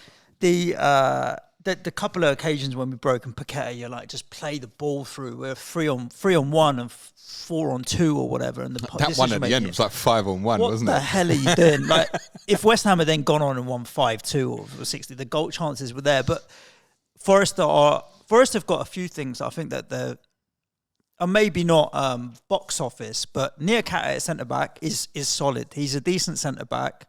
I think Sangara is it and Mangala in midfield. Yeah, and Dominguez. Yeah, when he wants to play, they're actually quite tough. Like they'll get in and about. They hassle really well, and I think Elanga, Gibbs-White, they're a threat on the counter. Like they're a decent team. I thought actually I came away thinking I'm impressed with Forest here. I'm glad that we just fucking got away. I want to defend them a little bit. First though, my highlight of my weekend was that I predicted Nottingham Forest 11 correctly, probably the first time in forever. Which for those who regularly do this sort of thing, that's on that's like achievement unlocked, right? To get Team News Stream, to get another patron special. It's particularly defensively changes about so much. Takes some doing to get the Forest 11 right. But I think that does tell us something about a little bit of stability in terms of the selection and getting used to an 11. I tell you what, I wanted to defend them because I watched Match of the Day last night, and which you need to do. And there was a lot of it was like they ran out of things to talk about on Forest, so decided to focus on their away record not being good enough. And we all know that Forest's away record last season was bad, right? Their big problem away from home last year was scoring goals. Mm-hmm. Was it until March that then they scored? I think they played, when they came to my team in March, I think they scored 3 or 4 away league goals. I think the stat was like, 'cause they missed the late penalty, which would have been their second in the game, and it would have been like 40% of their away goals all season if that had gone in or something. So they're big problems scoring goals, particularly away from home. We know away from home the record was bad last year. And they decided to focus on the away record again last night. That's to remind everyone of the away games that Nottingham Forest have had. Arsenal, Manchester United, Chelsea, Manchester City, Crystal Palace, Liverpool and West Ham. And what do people actually expect that Nottingham Forest would have done in those fixtures? Which, by the way, does include drawing at Palace and winning at Chelsea and keeping clean sheets in those. And Palace and City are the only two away games they haven't scored in this season. So, and Liverpool, sorry. So they're improving offensively as well, right? They scored 2, obviously, yesterday. They scored at Arsenal, they scored at Chelsea, they scored 2 at Manchester United. So, I think there is a little bit of change happening with them, and I think it's easy narrative to go, oh, yeah, shit, Forest away from home, they're still absolutely terrible. Right, away games coming up, Fulham, Wolves, judge them a little bit more, right? Yeah. And they might get something. I came away from it thinking, actually, this Forest team are all right, and they've given us a game, and we've known we've been in it. And any time they got the ball out wide to either Gibbs White or Elanga, was they'll be massively disappointed with the goals that they conceded. Yeah, I think on the balance, we just about deserve to win, but I feel they'll go away disappointed as well that they didn't get something out of it as well. A tough game. West Ham, the way I describe it to my mates I was chatting to on WhatsApp after the game, it's like we're like at 80-85%. We do everything 80 to 85%. Like challenges, we get them 80-85%, or attacking stuff. We do like 80 to 85% of the hard work and then don't do the last 10 to 15. Sometimes it's enough and it will get you over and you'll get a result of an 80-85%, but it's not quite good enough. I'm interested in, I think that formation is going to stick. That team is going to stick for a little while now. So if you think Bowen stays up front now? Yeah, I think so. Another headed goal, mate. Another headed goal. Yeah. Another headed goal for Souček as well. 2 assists for James. Souček could have had a hat-trick second half, I think Souček, first half, I actually did think, I forgot he was playing. If I'm honest with you. What was Souček's XG in the game? I'd be interested to know, actually. I have no idea. My sofa score is not working particularly well. I'll have a look on here in a sec. If I was looking at Elanga at 5 and I'm thinking, am I going to play him or am I not? I'd probably just cheap out and save the 0.1 and go to Thomas Souček, if I'm honest with you, because we'll still continue to be a set piece threat. 0.45, if you want to know. From the game. It's all right for one player. It's not bad. So, yeah, I think Areola, get rid of. But to where? I guess there's a problem, isn't it? What's the point? Yeah. It's a problem I don't need to solve. It's a problem I don't need to solve. I'm more likely to buy him. Yeah, because it's so cheap. That Johnson to Areola might be, if Johnson goes up in price, that might be that little bit of difference that enables me to force Salah in a couple of weeks.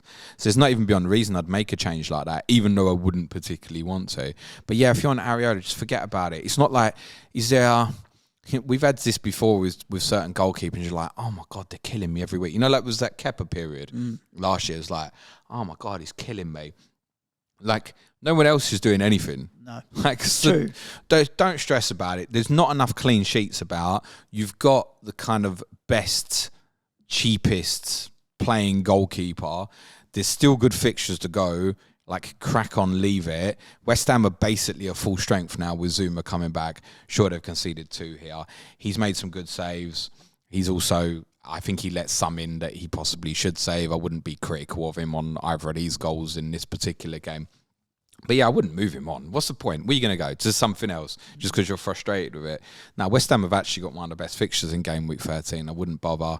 And Bowen, I think, will be on radar for a lot of people who don't have. Yeah, he's gettable. He's 7 or 7. Pay for the extra over Kudos? 100%. Okay, cool. 100%. It's ironic. I think Bowen's the better striker, but I also think Bowen's better off the left as well. Oh, he's better at both. For anyone who was thinking, one more game of Ward-Prowse, yeah, one more. Yeah, 100%. Don't sell before Burnley. 100%. Let's talk about the last game, James. Chelsea 4, Man City 4. We were talking about the XG. It was 2.88 versus 2.95 for Chelsea. So 2.88, 17 shots for Chelsea, 15 shots for Manchester United. Between the two of them, 10 big chances in the game, 5 right? each. It was an astonishing game. Both missed 2 and scored 3. basketball almost. Brilliant. Quality. And then you've got like Reece James's free kick that the keeper's saving. Sanchez getting down to his left for the Haaland. 9 times out of 10, and Haaland's going to bury that. And this is me having just... I'm going to watch it back in full. I only caught the highlights, and you still feel like I've missed out. Like, listen, Mrs. S is worth taking the evening off to go out for dinner with after being married for that long. Honest, Suj is right. Like, if you've not seen any of the game, get hold of it. He's generally one of the great Premier League football matches. It was astonishingly good in terms of high quality level. Even it had the pissing rain, everything. It had mistakes, drama, quality football. It had a little bit of everything. And two teams who were trying to win a football match. And I think Chelsea especially were particularly brave and particularly deserve credit off the back of obviously what they did last Monday as well. And I think, perception, we talk about the kind of changing on Tottenham, Newcastle. I would have sat here openly and said a couple of weeks ago, I can't see Chelsea finishing above Tottenham. What Chelsea now have to do, obviously, is show consistency against the crap. Has been part of the problem. But as much as we've mentioned other teams who've had injuries, and I know Manchester United fans always want to go, oh, you've got injuries. Yeah, great. Well done. You're beating Luton 1-0. You should anyway with whatever team you've got. Chelsea have also obviously had injuries and they are coming back fit. And there is a game changer about to join their team in the next couple of weeks as well. Is he his fit? name is Christopher Nkunku. Is he fit? And he's going to go straight on radar, mate. The thing with Chelsea as well. You talk about they've got to beat the shit. Well, they've still got Newcastle, Brighton, Man U. So 3... But are these fixtures now bad? Well, I'll tell you what I saw a lot of talk of Newcastle yesterday. away is St James's. It's not going to be easy. But Brighton at home, they're not in great shakes. Man United away, it's still not going to be easy. But like, say a Parma, for example, if you're putting 5.1 into Parma, I think that's all right. But it's already switched where from the Tottenham game at the start point, you'd have gone, that is a really rough 5 fixtures with Tottenham and Newcastle away. And the timing, the way it's worked out to now have what obviously happened to Tottenham in that game and now what's been happening with Newcastle in terms of the injury front, that is not as bad as it was. Going to Manchester United, also got their injuries, not as bad. Brighton, I mean, what question is, do they have Europe? If Brighton have got Europe the week before. It's game week, 14? Yeah. So it's, they'll have Europa on the Thursday and then Chelsea on the Sunday. So that's not as bad anymore. So a lot of my point being is, and I've looked at this absolutely in my plans. At Alkmaar they are. No, they're not. AEK, Athens. AEK. Yeah. You sure? Before, not Marseille at home first. No, Marseille at home's before Arsenal away. It's AEK away for Brighton. Okay. I feel like that might be wrong, by the way. Okay, that's your spreadsheet. Yeah, it is my spreadsheet, but I feel like that might be wrong. It might be the wrong way around. In any case, they play on the Thursday before playing Chelsea. I've forgotten my point now. Well, Chelsea's fixtures are not as tough as sorry. That's what I was going to say. So I've looked at plans at things like Saliba to Reece James. That was the exact one I mentioned on the stream I did on Friday about looking at Saliba to Reece James in game week 16, which is the start of Chelsea's really good 5-game stretch themselves, which is sort of Everton away, Sheffield United at home, Wolves away, which ironically is in the blank, and I mean, they're obviously doing really well against some of the really good teams in the league. And then there's 2 more very good fixtures for Chelsea in 19 and 20 as well. And then I think it might have the reverse against Man City. Or there's a difficult fixture anyway in 21, I think. In any case. I can tell you in 21, Chelsea play Liverpool. Fulham at home is 22 is the difficult game. Liverpool away. Okay. So there's a good run of fixtures anyway from 16, certainly. So Saliba to Reece James, Gabriel to Reece James, is absolutely fine. One of the things I was thinking is 16 the start of this run? So many people looking at problems with defensive players in 13. Well, Newcastle might not rock up with much of an attack in 13. Now, listen, it's Newcastle at St James's Park. It's still a tough game. But with Brighton afterwards and then Manchester United, maybe this run is starting earlier than we think. That's the only point to make here. Reece James is 5.3. That's a joke. And look, price he's only just made it past 60 yesterday, and they're obviously treading very carefully with him. But it is also only 1 game a week at the moment. Now, with Reece James, similar to what I'd said about kind of Liverpool 14 to 16, if you look more and you need it, Chelsea 18 to 20 have the same sort of thing. They play Wolves on the Sunday, then they have the midweek game against, I want to say it's Crystal Palace maybe on the Wednesday night, and then I think they go to Luton on the Saturday lunchtime. They do. So same thing, like there's not going to be that many Chelsea players who are going to play all 3 of those games. And in Reece James's case, that's a near certainty that he won't play all those 3 games. So you have to factor that sort of thing in your thinking. However, for people like me who are dead ending to 18, I don't need to worry beyond that Wolves game, the first one of that, right? I could even come back to him. I could go a Brentford player for a couple of weeks and come back to, or something like that, if the double happens. But my point being is, the next defensive move I look to make may be Chelsea. It may be earlier. So it depends what you're getting rid of. But I think there's a consideration to be had there. Obviously, in terms of clarity, Colwell missed out yesterday with a shoulder problem that we think is minor. So we couldn't be too sure at this stage in terms of first choice on the centre-backs. I actually thought Mark Cucurella was really good. There was a number of Chelsea players yesterday who had, I thought, their best game for Chelsea. What's your views on the penalty? Which one? Haaland. Not a penalty. Yeah, because he's pulling, it's a bit of 50-50. Haaland pulls in first. Yeah, it's 50-50 for me, and I thought it was harsh. But it's the second time it's happened now with City where they've been given a penalty. It happened against Man United, right? Where you're like, you see it happen week in, week out. Why is it given for them? Yeah, the only thing I'd say, I don't think it's a penalty for clarity, but Cucurella has his arms around him more than Haaland has his shirt. I get that, but it's the difference between this two, and there's no point comparing the Haaland, Rodri, and Cucurella Haaland. Is this one was on field decision penalty? Yeah. So again, they're looking for something to overturn it. In my opinion, Haaland pulls Cucurella, which makes Cucurella panic, right? Haaland fouls him first. In my opinion, shouldn't be a penalty. Fine, whatever. And yes, I say that as a Haaland owner. Who, by the way, if there was any guy who didn't need a goal scored off his backside, it's definitely Erling Haaland. But yep, he even scored off his backside as well. You weren't watching the game live, was you? No. Did everybody else have that heart attack moment? And I probably wasn't a heart attack moment, but have you seen this goal? Yeah. Where he slides in. It just touches the back of his elbow. I was listening on the radio. They were like, goal checking VAR for a handball. And even the commentators were like, well, it's kind of gone off his groin, but then has it touched his elbow? But was he already in the net by the time it touched his elbow? He was already behind the line, yeah, but it looked like it looked like it just about touched his elbow, I think, before it crossed the line, was my opinion. The way they described it was like, it's so chaotic, you can't disallow that goal. Honestly. You can't disallow that goal. Do you know what I hope happened there? A bit of common sense prevailed, because there's no doubt that the ball is going into the goal anyway, and Haaland is gaining no advantage here, right? He's trying to get out of the way. The ball is going in the net anyway. I hope, and that's what I really hope happened. I hope they saw it and went, yeah, do you know what? It does touch his elbow. Actually, sod that. We can't disallow this goal. I hope that common sense happened, not that it happened on the Haaland penalty incident before. I thought Cucurella was great. Raheem Sterling as well. I was outstanding. It was his best game I'd seen him have for Chelsea.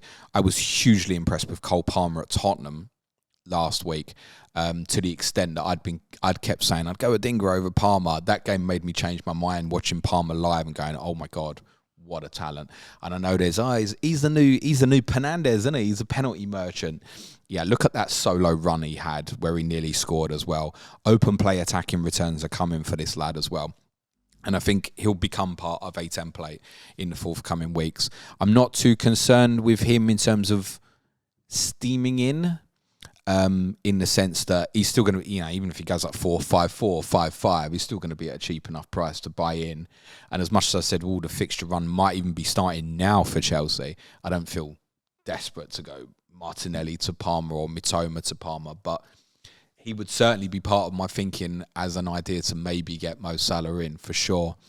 There was some great performances. I'm going to do a piece for our advanced tier patrons on Conor Gallagher this week on Talking Tactics, because I think he's the theme behind Chelsea having these good results in these more difficult games. He gave Rodri probably the most difficult game he's had in a really long time. And I think that's probably not coincidental, because he tried to do a job in Bissouma very early in the game against Tottenham. And that obviously evolved with the red card situation where it wasn't a necessity anymore, but he went tight to Bissouma really early on in the game. He is probably the best pressing 10 in the Premier League, I would say, when he plays that position, which obviously Caicedo and Fernandes both being available allows to happen. And I think that's part why Chelsea are having some real success in some of these bigger games. When it's then got to be creative, it's maybe a little bit more of a problem. And that's not a criticism of him, but then you are relying more on your Palmers and your Sterlings to be that creative point. But that's part why I think Chelsea are doing well in some of these tougher games. Is Duracell, Bunny? Yeah, I mean, there's no doubt about it. The work rate I think he's one of those players where he hasn't got into the Chelsea team consistently, but has always kind of stayed there and kind of pushed to get in the team. Rather, he could have left, right? And Chelsea would have got good money for him. But I think he's proving... Chelsea should not be selling him. He's proving his value. Should not be selling him. And he's good enough to play for them and play at that level. So that will cause major anger. I know there was a lot would kind of disappoint with Mason Mount going and stuff. If Conor Gallagher was to get sold by Chelsea, where for whatever reason it seemed in the summer they were looking at him as a possible sellable asset, if he gets sold, they'll go mad. Because he almost feels like the identity of this new Chelsea of Pochettino, who Chelsea fans might have noticed in pre-season. I said with Pochettino, it might take you 3 months to see what you want to, and we're here. And Chelsea look a serious football team again. But as said, they've now got when these easier ones come round, and to be fair, they don't yet. It's that 16 to 20 game, 20 period. Over that period, go and put 12, 13 points on the board out of those 5 games or so, and that might get them in contention for a top 4 place. For City, my intention is to captain Haaland in game week 13. The reason I've captained him this week, I had intended to go Saka, but with the doubts and stuff, I didn't really have enough confidence in Watkins, Bowen, any alternatives. And it was just for me, it's not like, oh yeah, I went with Haaland. Yet it was literally, I haven't got enough confidence in any others here. I'm going to stick to Robot and go with that. I was saying for me. And honestly, it wasn't even a psychological of, we returned well against Manchester United. It was. I think that did play a part in my mind. Did it? I was like, well, you know what? I've seen what he can do when we think, okay, it's a more difficult fixture. He'll still return, and I had my fingers burnt with Watkins in the last home game when he didn't return. I thought, yeah, just stick it back on permacaptain. We had a question around that permacap. I don't think it's permacap territory, but I have never fear of captaining him in any game. But it did feel like a game where, to be honest, I wasn't expecting to go big. It was just purely I didn't have enough confidence in anything else to go against him. And it's worked out. If I'd have had Salah, for me, Salah was the standout captaincy this week. Different reasons, same outcome.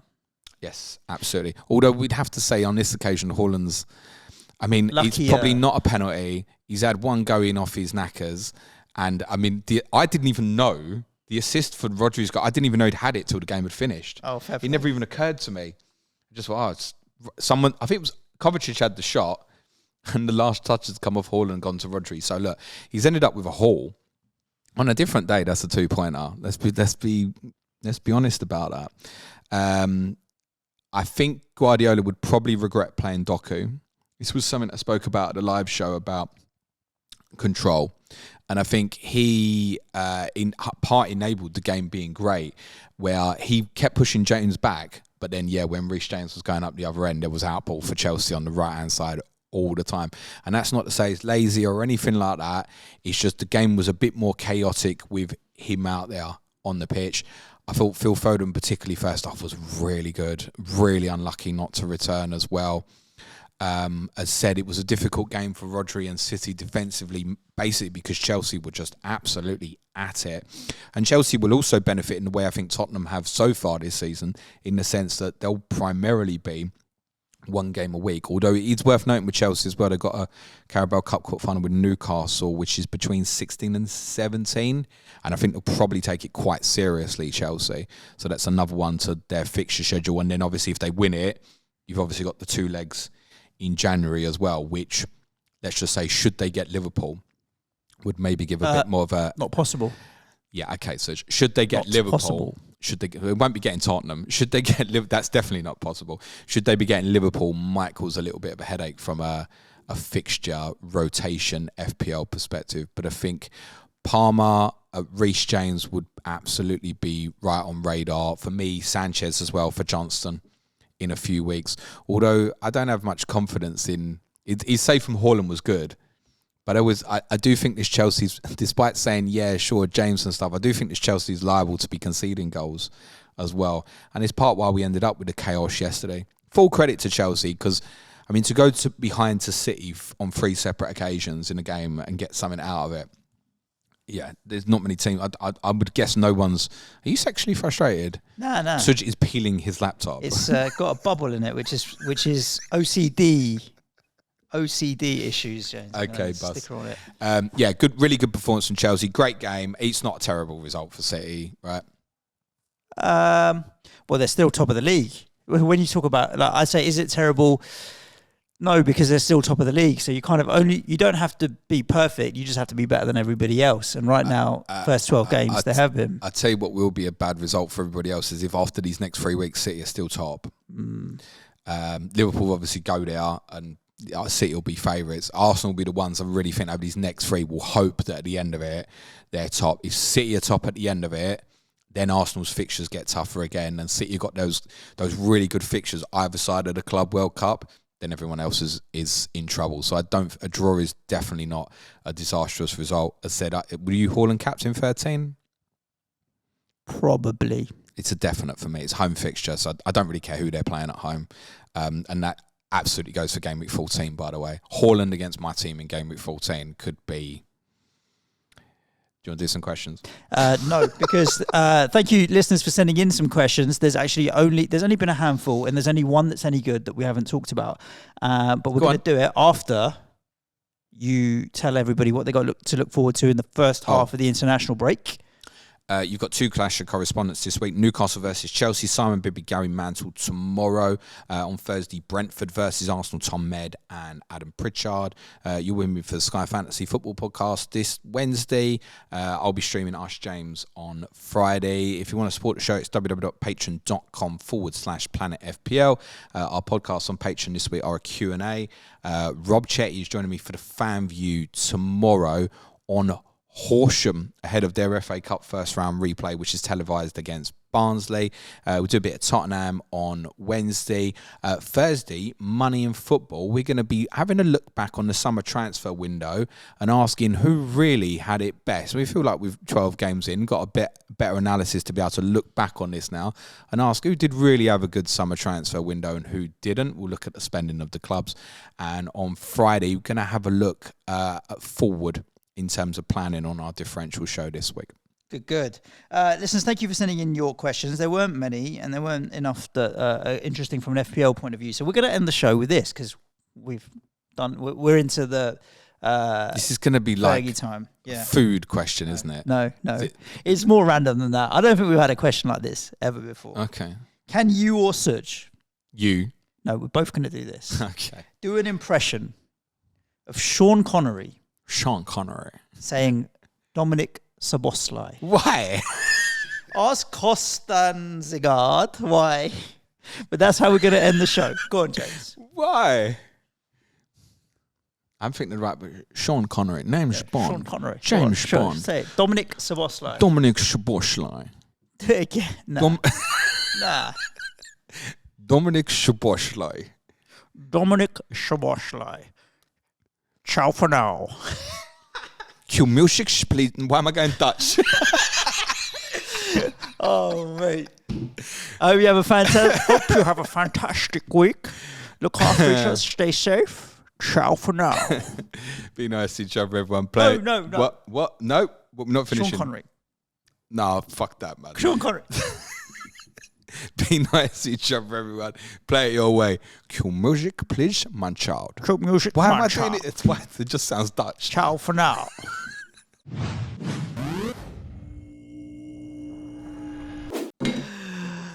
State of that. Dominic Szoboszlai.